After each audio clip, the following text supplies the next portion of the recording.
Praise the lord. ప్రభు అయిన యేసుక్రీస్తు నామంలో మీ అందరికీ నా శుభాలు తెలియజేస్తున్నాను. ద నేమ్స్ ఆఫ్ గాడ్ అనే సిరీస్ ద్వారా నేను మీ ముందుకు రావాలని ఆశపడుచున్నాను. దేవుడు నా హృదయంలో కొన్ని విషయాలు ఈ సిరీస్ గురించి చెప్పమని, మీతో పంచుకోమని పెట్టినవి మీతో పంచుకోవాలని ఆశపడుచున్నాను. ముందుగా ప్రార్థన ద్వారా స్టార్ట్ చేద్దాం. ప్రేయర్. కళ్ళు మూసుకున్నట్లయితే ప్రార్థన చేసుకుందాం. ప్రేమ నమ్మకం కలిగిన గొప్ప దేవా, నీకు వందనాలు.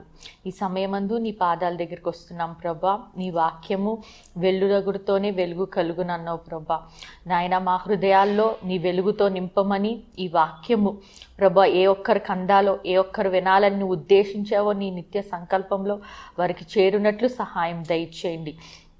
వారు చూడగా యేసు తప్ప ఎవరూ లేనట్లు నన్ను మరుగుపరిచి నీ చిత్తం నెరవేర్చమని యేసునామ నడుచున్నాం తండ్రి.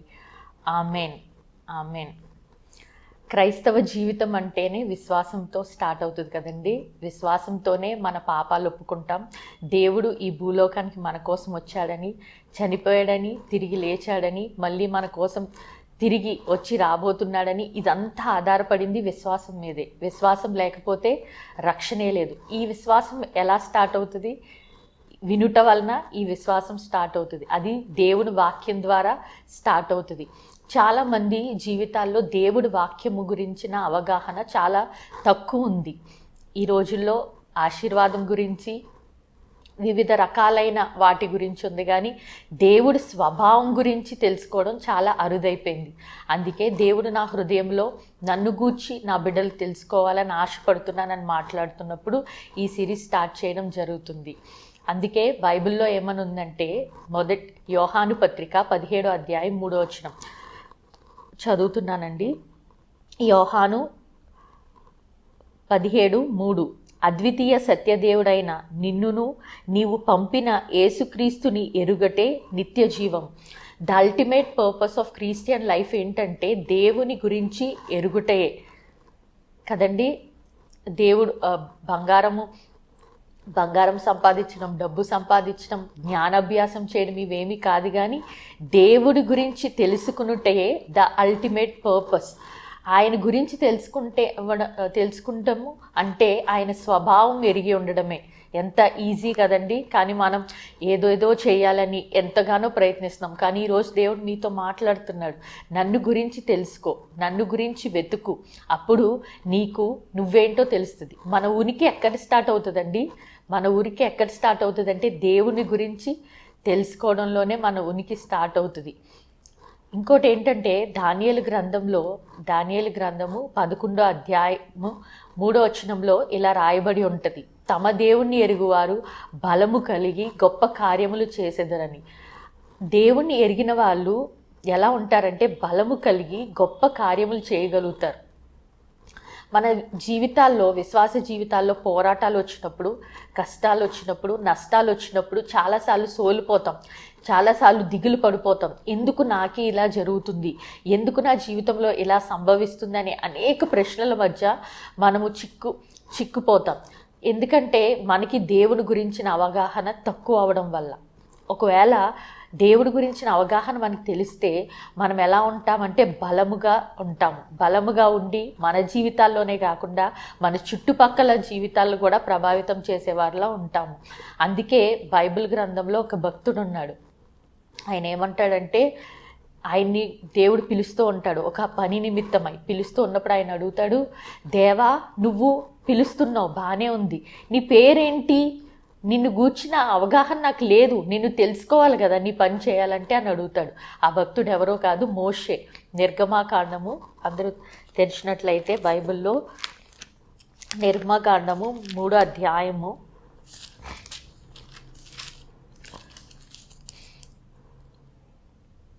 13వ వచనం, మోషే, చిత్తగించుము, నేను ఇశ్రాయేలు యొద్దకు వెళ్ళి వారిని చూచి మీ పితరుల దేవుడు మీ యొద్దకు నన్ను పంపెనని వారితో చెప్పగా, వారు ఆయన పేరేమి అని అడిగిన యెడల వారితో నేనేమి చెప్పవలెను? ఇక్కడ దేవుణ్ణి అడుగుతున్నాడు మోషే. అవును, నువ్వు నన్ను పిలుచుకున్నావు, ఇశ్రాయేలు ప్రజల దగ్గరికి పంపుతున్నావు, వాళ్ళు చాలా బాధలో ఉన్నారు, కష్టాల్లో ఉన్నారని నువ్వు గుర్తించావు, నన్ను పంపుతున్నావు. వాళ్ళు నన్ను అడుగుతారు, ఏ దేవుడు నిన్ను పంపుతున్నాడు, ఆయన దేవుడి పేరు ఏమి అని. చూడండి, పేరుని బట్టి బైబిల్ గ్రంథంలో వారి యొక్క నేచర్, వారి యొక్క బిహేవియర్ తెలియబడింది. ఉదాహరణకి యాకోబు మోసగాడు, ఇంకా అలాగే బైబిల్ గ్రంథంలో మోషే నీళ్ళ నుండి తీయబడినవాడు, ఇస్సాకు నవ్వు. సో బైబిల్ గ్రంథంలో పేర్లకి చాలా ప్రాముఖ్యత ఇవ్వబడింది, అంటే వారి జీవితం ప్రతిబింబించేదే పేరుతో. సో మోషే అడుగుతున్నాడు, నీ పేరేమి అని అడుగుతున్నప్పుడు ఆయన ఉన్నవాడును అనువాడును అని ఆయన ప్రత్యక్షపరుచుకుంటాడు. ఈరోజు కూడా మనము క్రిస్మస్ సీజన్లో ఉన్నాము. క్రిస్మస్ సీజన్లో దేవుడి యొక్క కొన్ని నామధేయముల గురించి మనం నేర్చుకుందాం. మనందరికీ క్రిస్మస్లో ఫేవరెట్ సాంగ్స్ ఉంటాయి కదండి. ప్రతి సాంగ్లో ఈ పేర్లు వినబడుతూ ఉంటాయి. మనందరికీ సుపరిచితమైన పేర్లే.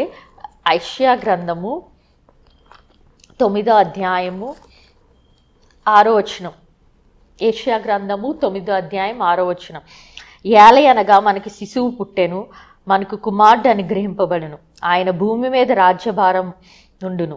ఆశ్చర్యకరుడు, ఆలోచనకర్త, బలవంతుడైన దేవుడు, నిత్యుడగు తండ్రి, సమాధానకర్తయగు అధిపతి అని అతనికి పేరు పెట్టబడెను. అదే ఇంగ్లీష్లో కూడా చదువుతున్నానండి. Isaiah 9:6. For to us a child is born, to us a son is given, and the government shall be upon his shoulder, and his name shall be called Wonderful Counselor, Mighty God, Everlasting Father, Prince of Peace. ఇక్కడ చూడండి 4 names కనిపిస్తున్నాయి. ఆయన ఏంటంటే ఆలోచనకర్త, నిత్యుడగు తండ్రి, సమాధాన అధిపతి అని. ఇంకొకటి ఏమని ఉందంటే ఆశ్చర్యకరుడు అని ఉంది. ఇవి మనం తరచూ వినే పేర్లు అయినప్పటికీ మన జీవితంలో సమయం వచ్చినప్పుడు వాటిని అప్లై చేసుకోవడంలో ఫెయిల్ అవుతూ ఉంటాం.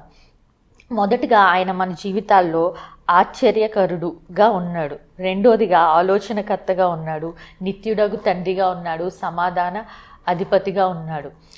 ఆలోచనకర్త అయిన దేవుడు మనకున్నాడని మనందరికీ తెలుసు, కానీ సమయం వచ్చినప్పుడు దాన్ని మనం పాటించము. రైట్ టైంలో రైట్ డిసిషన్ తీసుకోక చాలామంది యవనస్తులు కానీ ఏ రకంగా కెరియర్ పరంగా, జాబ్ పరంగా, మ్యారేజ్ పరంగా చాలామంది నష్టపోతున్న వాళ్ళు చాలామంది ఉన్నారు. కానీ ఈరోజు మీకు గుర్తు చేస్తున్నాను, రైట్ టైం వచ్చినప్పుడు మీరు ఏదైనా మేజర్ డిసిషన్ తీసుకోవాల్సినప్పుడు ఆలోచనకర్త అయిన మీ దేవుడిని మీరు సంప్రదిస్తున్నారా? మన దేవుడు ఎలాంటి వాడంటే ఆదిలో అంతం ఎరిగినవాడు. He knows the end from the beginning. మనకి రేపు ఏం జరుగుతుందో తెలీదు, 10 years డౌన్ ద లైన్ ఏం జరుగుతుందో తెలియదు. మనం ఒక డిసిషన్ తీసుకుంటే మన మానవ జ్ఞానంతో మేబీ 1-2 years లేకపోతే ఇప్పుడున్న సిచ్యువేషన్స్ బట్టి తీసుకోగలుగుతాం. కానీ దేవుడు, మన ఆరాధించే దేవుడు ఎలాంటి దేవుడు అంటే ఆయన మొత్తం అంతా చూసేశాడు. He knows the end. ఆయనకు అంతము తెలుసు. సో ఆయన ఆలోచన తీసుకుంటే అది ఎలా ఉంటుందంటే నిత్యము నిలుస్తుంది. బైబిల్లో కీర్తనల గ్రంథంలో ఇలా రాయబడి ఉంటుంది. కీర్తనల గ్రంథము 33వ అధ్యాయం 11వ వచనం. యెహోవా ఆలోచన సదాకాలం నిల్చును, ఆయన సంకల్పము తరతరములు ఉండును. ఒక్కసారి దేవుడు ఆలోచన మన జీవితంలో కానీ ఇంప్లిమెంట్ చేస్తే అది ఎలా ఉంటుందంట? సదాకాలం ఉంటుందంట. నాకు నెక్స్ట్ లైన్ చాలా బాగా నచ్చింది, చూడండి. ఆయన సంకల్పములు తరతరములు ఉండును, జనరేషన్స్ ఆఫ్టర్ ది జనరేషన్. ఒక్క ఆలోచన దేవుడు తీసుకుంటే ఆయన ఇచ్చే ఆలోచన ఎలా ఉంటుందండి? మనకి కాదు, మన తర్వాత జనరేషన్స్ వరకు కూడా ఉపయోగపడే రకంగా ఉంటుంది. భక్తుడైన దావీదుని చూసినట్లయితే బైబిల్ గ్రంథంలో ఆయన ఏం చేసినా ఈ ఎంక్వైర్డ్ గాడ్ అని ఉంటుంది. ప్రతి విషయంలో ఏ యుద్ధంకి వెళ్ళక ముందు, ఏదన్నా పట్టణం స్వాధీనం చేసుకున్న ముందు ప్రతి దానికి యాజకుడి దగ్గరికి వెళ్ళి అతడు దేవుణ్ణి అడిగేవాడు, దేవా ఈ యుద్ధం నేను చేయొచ్చా, నేను గెలుస్తానా అని. సో దావీదు జీవితం జయవంతంగా ఉండడం మనం చూస్తాం. మన జీవితాలు కూడా దావీదులా ఉండాలనుకుంటాం. దానికి ఒక సీక్రెట్ ఉంది. ఆ సీక్రెట్ ఏంటంటే దేవుడే దావీదుని ఇష్టానుసారుగా పిలిచాడు. దానికి సీక్రెట్ ఏంటంటే ఈ సీక్రెట్ మన జీవితాల్లో కూడా అప్లై చేసుకుంటే మనం కూడా దేవుడికి ఇష్టానుసారంగా మారగలుగుతాం. ఆ సీక్రెట్ ఏంటంటే అపోస్తులు కార్యాలు 13వ అధ్యాయము 22వ వచనం. తరువాత అతన్ని తొలగించి దావీదును వారికి రాజుగా ఏర్పరచును, మరియు నేను యెషై కుమారుడైన దావీదును కనుగొంటిని. అతడు నా ఇష్టానుసారుడైన మనుషుడు. అతడు నా ఉద్దేశములన్నీ నెరవేర్చునని చెప్పి అతను గూర్చి సాక్ష్యం ఇచ్చాను. ఎందుకు దేవుడికి ఇష్టానుసారుడు అంటే ఇక్కడ రాయబడి ఉంది, అతడు నా ఉద్దేశములన్నీ నెరవేర్చును అని. అతను ఎవరి ఉద్దేశములు నెరవేర్చుతాడండి? దేవుడు ఉద్దేశము. ఇంకో మాటలో చెప్పాలంటే దేవుడు ఆలోచన, దేవుడు బ్రెయిన్లో ఏం ఆలోచన వస్తుందో అది దావీదు కనుగొంటాడు, అదే చేస్తాడు. మనము ఈ టెక్నాలజీ ఎక్కువైపోయిన వరల్డ్లో మనం ఏది కావాలన్నా ఇప్పుడు ఏ లోకంలో ఉన్నాం కదండి. ChatGPTని అడుగుతాం, ఇంకా రకరకాల ప్లాట్ఫామ్స్కి వెళ్తాం, ఫ్రెండ్స్ని అడుగుతాం, కానీ దేవుణ్ణి అడగం. అందుకే నష్టపోతుంటాం. ఈరోజు దేవుడు నిన్ను ప్రోత్సహిస్తున్నాడు. నీ జీవితం గురి, ఒక గమ్యం కావాలంటే దేవుడి యొక్క ఆలోచన తీసుకో. బైబిల్ గ్రంథంలో దావీదు 1 సమూయేలు 2 సమూయేలు గ్రంథం పరీక్షించి చూస్తే 9 times 9 సార్లు దేవుణ్ణి స్పష్టమైన వాటి కోసం అడిగినట్టు తెలుస్తుంది. ఏ ఒక్కసారి దేవుడు డిసప్పాయింట్ చేయలేదు. ఆయన దగ్గరికి వచ్చిన వారిని ఎప్పుడూ డిసప్పాయింట్ చేయరు. కాబట్టి నీ జీవితంలో దావీదు వలె దేవుడికి ఇష్టానుసారంగా ఉండాలంటే ఈ సీక్రెట్ ఫాలో. ఏంటా సీక్రెట్? ఆయన్ని నీ ఆలోచనకర్తగా మార్చుకో. రెండవదిగా ఆయన పేరు ఏమని రాయబడి ఉందండి? బలవంతుడైన దేవుడు, మహోన్నతుడైన దేవుడు. ఆయన పేరు ఏమని రాయబడి ఉంది? ఆశ్చర్యకరుడు. ఆశ్చర్యకరుడు. ఈ పేరు అందరికీ ఇష్టం కదండి. అందరి జీవితాల్లో అద్భుతాలు జరగాలి, ఆశ్చర్యకార్యాలు జరగాలి అని రాయబడి ఉంటుంది. దేవుడు ఆశ్చర్యకార్యాలు చేయడంలో కొరత ఏమీ లేదు. దానికి మనకి విశ్వాసం ఉండాలి, మనం ఆయనకి సహకరించేవారిగా ఉండాలి. ఇశ్రాయేలు ప్రజల జీవితం చూసినట్లయితే దేవుడు చెప్పాడు నిర్గమాకాండంలో, నేను మీ బాధని చూసి ఉన్నాను, దృష్టించి ఉన్నాను, మీ కొరకు దిగి వచ్చి ఉన్నానని. ఆ దినము మొదలుకుని వాగ్దాన దేశానికి వెళ్ళే వరకు ఎన్నో అద్భుతాలు చేశాడు. రాజుల్ని గద్దించాడు, ప్రకృతిని శాసించాడు, ఈ కని విని ఎరగని అద్భుతాలు చూశాడు. దానికి వాళ్ళు చాలాసార్లు వాళ్ళు దేవుడికి విశ్వాసంగా లేకపోయినప్పటికీ దేవుడు ఆయన విశ్వాస్యతను కోల్పోలేదు. నీ జీవితంలో కూడా నీ పరిస్థితికి చాలిన దేవుడు నీ దేవుడు. ఆయన ఆశ్చర్యకార్యాలు చేస్తున్న దేవుడు. చాలామందికి ఒక అపోహ ఉంటుంది, ఆ రోజుల్లో బైబిల్ దినాల్లోనే దేవుడు, అపోస్తుల టైంలోనే దేవుడు, ఈ దినముల్లో అద్భుతాలు ఆగిపోయినాయి, ఆశ్చర్యకార్యాలు ఆగిపోయినాయి. లేదు, ఆయన స్వభావం ఎన్నటికీ మారదు. ఆయన గురించి బైబిల్ ఏం చెప్తుంది? ఆయన నిన్న నేడు రేపు ఏకరీతిగా ఉండిన దేవుడు. అయితే ఈ దినం ఆ దేవుడు నీకు ఒక వాగ్దానం ఇస్తున్నాడు. చదువుదామా? నిర్గమాకాండము 34వ అధ్యాయము 10వ వచనం. నిర్గమాకాండము 34వ అధ్యాయము 10వ వచనము.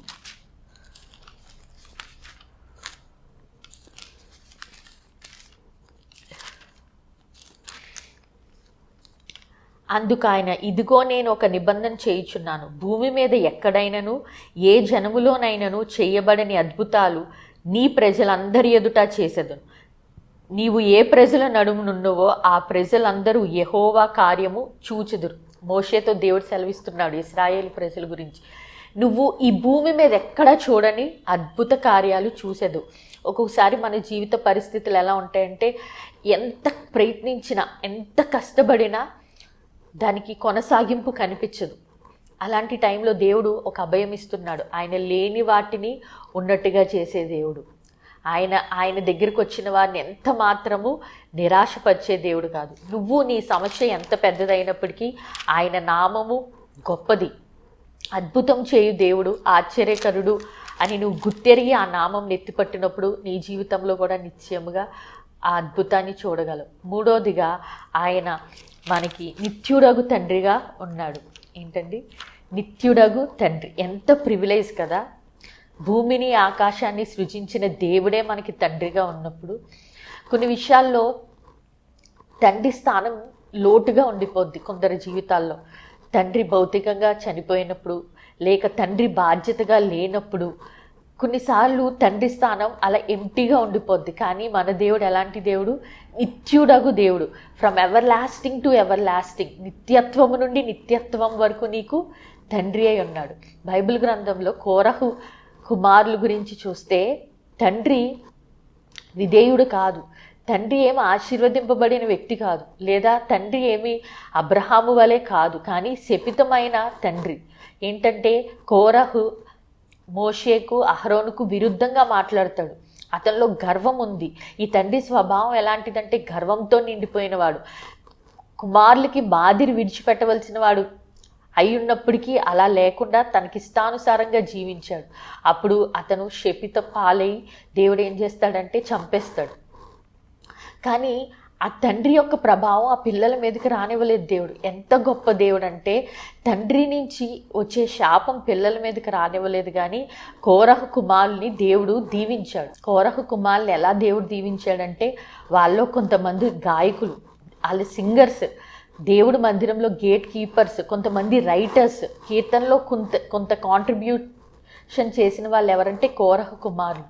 ఒకవేళ నీ బ్యాక్గ్రౌండ్ బాగాలేదనుకుంటున్నావేమో, నీ తండ్రి నీకు ఫిజికల్గా హెల్ప్ చేయడానికి లేదనుకుంటున్నావేమో, లేకపోతే నీ తల్లిదండ్రులు నీకు అన్నీ తెచ్చి పెట్టలేదనుకుంటున్నావేమో, లేకపోతే వాళ్ళు అన్యులై ఉంటారు, దేవుణ్ణి ఎరగని వారైనా ఉంటారు, నువ్వు ఒక్కడివే ఉన్నానని బాధపడుతున్నావేమో.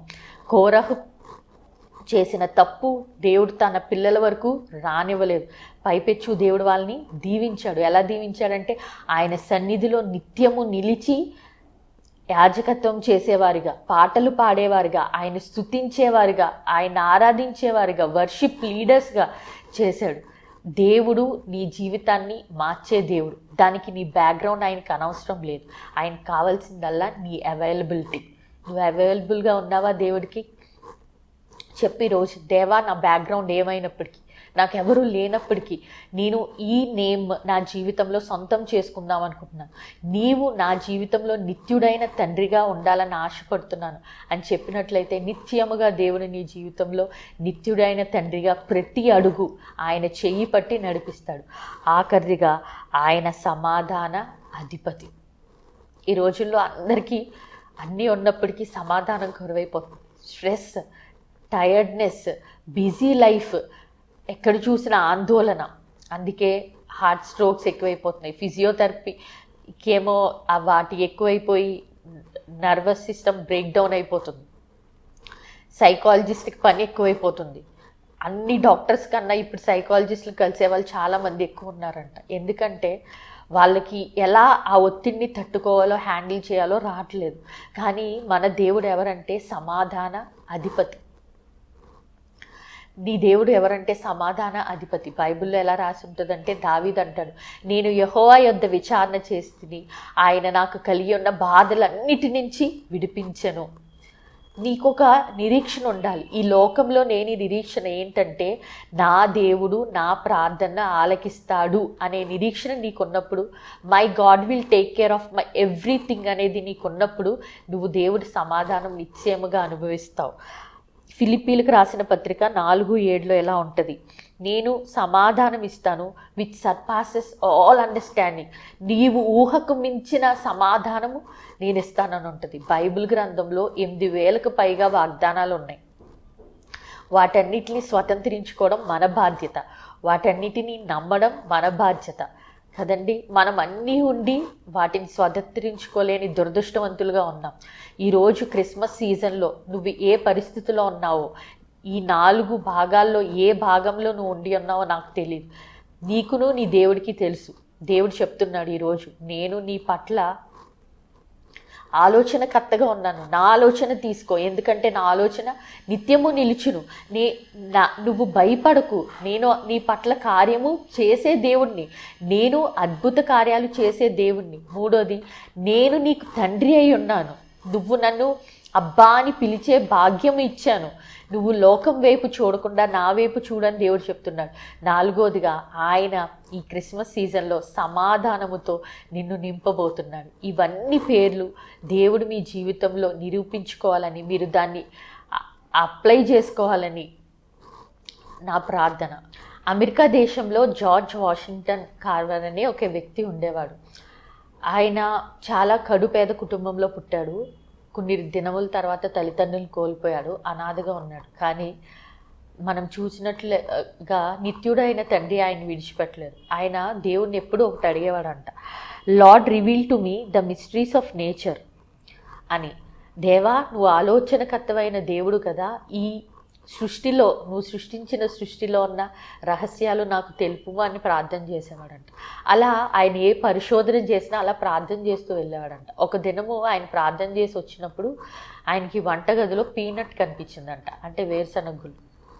అది చూసినప్పుడు ఆయన ఈ విధంగా ప్రార్థించాడంట, దేవా, నీవు ఆలోచనకర్త అయిన దేవుడు కదా, నేను చాలా పరిశోధనలు చేస్తున్నాను కానీ నేను సక్సెస్ చూడలేకపోతున్నాను. ఇందులో దీని గురించి అది ఎందుకు సృష్టించావు, అసలు ఈ పీనట్ ఇంత చిన్నదిగా ఉంది కదా, దీన్ని ఎందుకు సృష్టించావు అన్నప్పుడు దేవుడు ఆయనకి దానిలో ఉన్న అనేక విషయాలు బయలుపరిచాడంట. అప్పుడు ఆయన దాని ద్వారా మిల్క్, దాని నుంచి పాలు తీయడం, దాని ద్వారా పెయింట్ తయారు చేయడం, ఆ పీనట్స్ ద్వారానే కాస్మెటిక్స్ తయారు చేయడం, దాని ద్వారా ప్లాస్టిక్, ఇంకా మెడిసిన్, ఇలా అనేకవి ఆ చిన్న దాని నుంచి కనుగొన్నాడంట.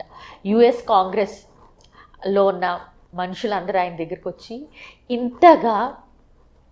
ఇంత పరిశోధనలో నువ్వు సఫలం అవ్వడానికి సీక్రెట్ ఏంటి, ఇన్ని ఎలా కనిపెడుతున్నావు, దీని ఫార్ములా ఏంటి అని ఆయన అడిగినప్పుడు ఆయన చెప్పాడంట, నేను దేవుడికి ప్రార్థన చేశాను, he will show me the way, ఆయన మార్గము బయలుపరుస్తాడు, secret things belongs to the Lord అని చెప్పాడంట.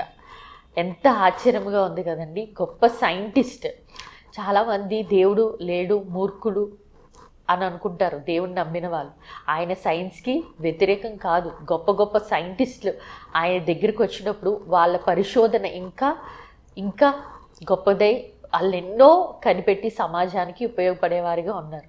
ఒక యవనస్తుడిగా నువ్వు వింటున్నావేమో, ఆస్క్ గాడ్, దేవా అటువంటి జ్ఞానము నాకు ఇవ్వు, నువ్వు ఆలోచనకర్తవై నన్ను నడిపించు, నీ అద్భుతములు, నీ సీక్రెట్ థింగ్స్ చూసే కృపను దయచేయి అని అడిగినప్పుడు దేవుడు నిశ్చయముగా నీ జీవితంలో కూడా ఇట్లా వాడుకోవడానికి సమర్థుడు. ప్రార్థనతో ఈ కార్యక్రమాన్ని ముగిస్తాం. ప్రార్థన.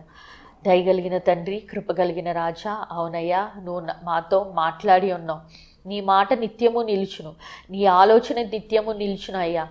అయ్యా ఎవరైతే ఇది ట్యూనింగ్ అయి చూసి ఉన్నారు ప్రభా, వారి జీవితాల్లో నువ్వు ఆలోచనకర్తవై, మేబీ వాళ్ళ కెరియర్ గురించి, వాళ్ళ నెక్స్ట్ స్టెప్స్ గురించి ఆలోచిస్తున్నారేమో, గైడ్ దెమ్ లార్డ్. అయ్యా, నువ్వు వాళ్ళని అడుగు నడిపించండి ప్రభా. అలాగే ప్రభా, ఎవరైతే ఒక అద్భుతం కొరకు ఎదురు చూస్తున్నారో, లాంగ్ సఫరింగ్ గుండా వెళ్తున్నారో, వాళ్ళని జ్ఞాపకం చేసుకోండి. నీ ఆశ్చర్య కార్యములు ప్రభువా, నాయన ఇశ్రాయేలు ప్రజలతో అన్నావు, హాము దేశంలో నేను చూపించిన అద్భుత కార్యములు ఎక్కడా లేనట్టువి చూపించాను అన్నట్లు ప్రభా, వారి జీవితంలో వారి సాక్షులుగా, వారి చుట్టూ ఉన్న వాళ్ళు వీళ్ళ దేవుడు వీళ్ళ జీవితంలో కార్యము చేశారని ఎరుగునట్లు సహాయం చేయండి. అలాగే ప్రభా, ఎవరైతే తమ ఇష్టల్ని కోల్పోయి ఉన్నారో, లవ్డ్ వన్స్ని దూరం చేసుకుని ఉన్నారు, ఈ ఇయర్లో తండ్రిని కోల్పోయారేమో, లేకపోతే ప్రియుల్ని కోల్పోయారేమో, నీవే వారికి నిత్యుడైన తండ్రిగా ఉండి వాళ్ళని నడిపించండి. ఎలాగైతే కోరహు కుమారులు నాయన నీ సన్నిధిలో నిలిచి నాయన నీ కొరకు కార్యములు చేసేవారిగా ఉంచావు, అట్టి రీతిగా వారిని స్థాపించండి. ఎవరైతే సమాధానం కరువై డిప్రెషన్ గుండా నాయన అనేక పిల్స్ తీసుకుంటూ స్లీప్లెస్ నైట్స్ గుండా వెళ్తున్నారో వాళ్ళకి ప్రభా నీ సమాధానము, అన్నిటికీ మించిన నీ సమాధానంతో వాళ్ళ హృదయాలను నింపమని అడుగుచున్నాను ప్రభా. అట్టి రీతిగా నీ కార్యములు వివిధ రీతిగా నీ బిడ్డలకి కనపరిచి బలపరచమని యేసుక్రీస్తు నామమున అడుగుచున్నాం తండ్రి, ఆమేన్.